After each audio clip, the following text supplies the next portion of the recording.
Pada 12 Juni 2025, penerbangan Air India 171 menghilang sesaat setelah lepas landas.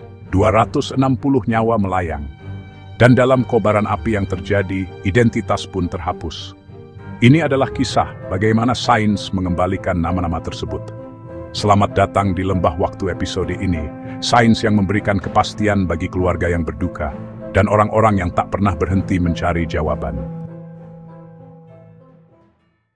Bencana penerbangan menguji mesin dan orang-orang yang membuatnya. Penerbangan AI-171 adalah pesawat Boeing 778 yang akan menuju London. 32 detik setelah lepas landas, hal yang tak terbayangkan terjadi. Yang terjadi selanjutnya adalah krisis kedua yang lebih sunyi, hilangnya identitas. Wajah-wajah tak bisa dikenali, sidik jari dan barang-barang hancur. Hanya satu kode yang tetap bisa diandalkan, DNA. Apa yang terjadi kemudian menjadi salah satu misi forensik paling rumit di India. Kita mulai dengan kecelakaan itu sendiri. 16 Juni, pagi yang sepiapan berjalan berlanjut. Beberapa sebutian kedua mesin kehilangan daya dorong. Data penerbangan menunjukkan sakalan kontrol bakar bergerak ke posisi mati. Kenapa Anda mematikan? Saya tidak melakukannya. Dengan kecepatan 180 knot, pesawat itu menukik dan menabrak gedung di dekatnya. Jet itu menabrak blok asrama, hanya 1,7 km dari landasan. Bola api yang suhunya melebihi 1000 degrees melahap puing-puing. Panasnya membengkokkan baja dan menghancurkan jaringan lunak. Identifikasi tradisional gagal. Petugas pemadam kebakaran fokus pada penanganan, penyelamatan menjadi pemulihan. Penyelidik mulai memetakan puing-puing dan mengatalogkan fragmen. Drone, pemindaian laser TD, dan fotogrametri menciptakan model digital lokasi kecelakaan. Setiap fragmen dicatat dan diprioritaskan untuk pengambilan sampel.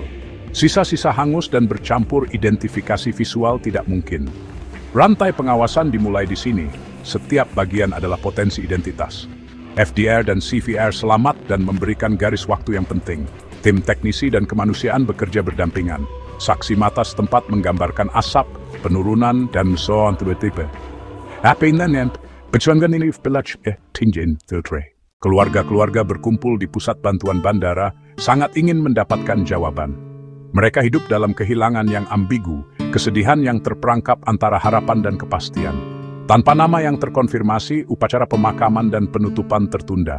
Pengumpulan data antemortem dimulai, sikat gigi, sikat rambut, usapan pipi. Setiap barang pribadi bisa menjadi rujukan genetik. Dukungan psikologis membantu keluarga menghadapi ketidakpastian. Protokol DVI memandu operasi ini. Sidik jari dan rekam gigi seringkali tidak dapat digunakan setelah kebakaran. Pengidentifikasi sekunder tidak dapat diandalkan. DNA menjadi sarana utama, menjaga rantai penitipan sangat penting untuk melindungi keluarga dan penuntutan. Bagi banyak orang, konfirmasi akan menjadi satu-satunya jalan keluar dari ketidakpastian. Komunitas forensik India segera bergerak. AAIB, NDRF, polisi, dan laboratorium forensik berkoordinasi di bawah komando pusat. CDFD menjadi pusat operasional untuk pekerja DNA. Tim bersiap untuk operasi yang sensitif dan bervolume tinggi. Sisa-sisa jenazah terfragmentasi dan bercampur. Pencitraan mikroskopis membantu memisahkannya. Rekonstruksi 3D memungkinkan spesialis untuk menyatukan potongan-potongan sebelum pengambilan sampel. Setiap fragmen menerima kode batang dan entry limbs. Korban asing memerlukan koordinasi kedutaan dan data antemortem. Transportasi aman dan tindak keselamatan diprioritaskan. Komunikasi waktu nyata mempercepat perbandingan dan repatriasi. Tim belajar dari pelajaran MH12, MH70, dan peristiwa korban massal lainnya. Penggunaan kode batang, pelacakan alur kerja, dan redundansi mengurangi kesalahan. Shift malam dan kolaborasi antar institusi menjaga kecepatan. Peningkatan kapasitas berarti menjalankan PCR, Money SDR, dan NGS sepanjang waktu. Otorisasi dan QA interbat menekan profilnya itu. Koordinatan dan dinegaya sebab penting. Hal itu, DNA adalah cetak biru setiap orang. Perbedaan kecil menentukan identitas.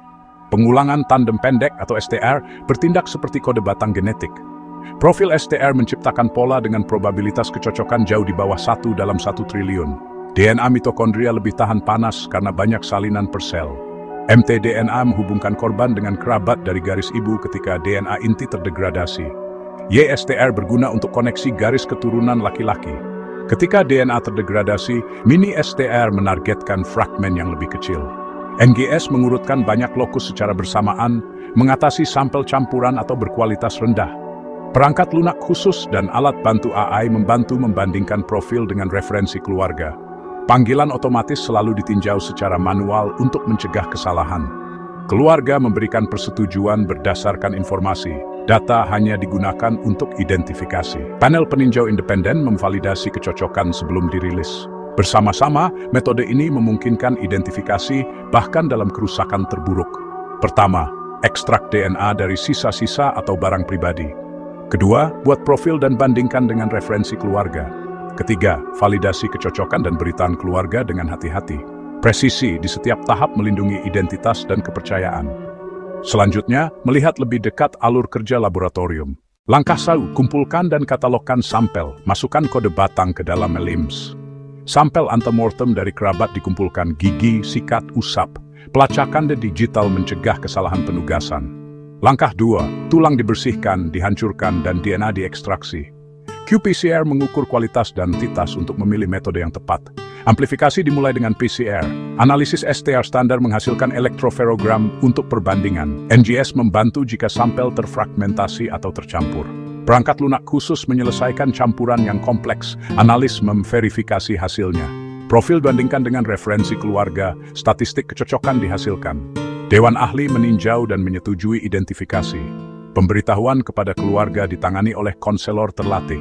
Pada 28 Juni, semua 260 korban diidentifikasi melalui proses ini. Setiap konfirmasi mengembalikan nama dan mungkin proses dimulai. Sekarang kita akan melihat berapa lim of Bing mengembang pekerjaan ini. Sebuah fragmen hangus berlabel PM182 cocok dengan seorang ibu berdasarkan mDNA. Konfirmasi tersebut memungkinkan sebuah keluarga untuk memulai ritual pemakaman dengan memberikan kecocokan di DNA inti gagal.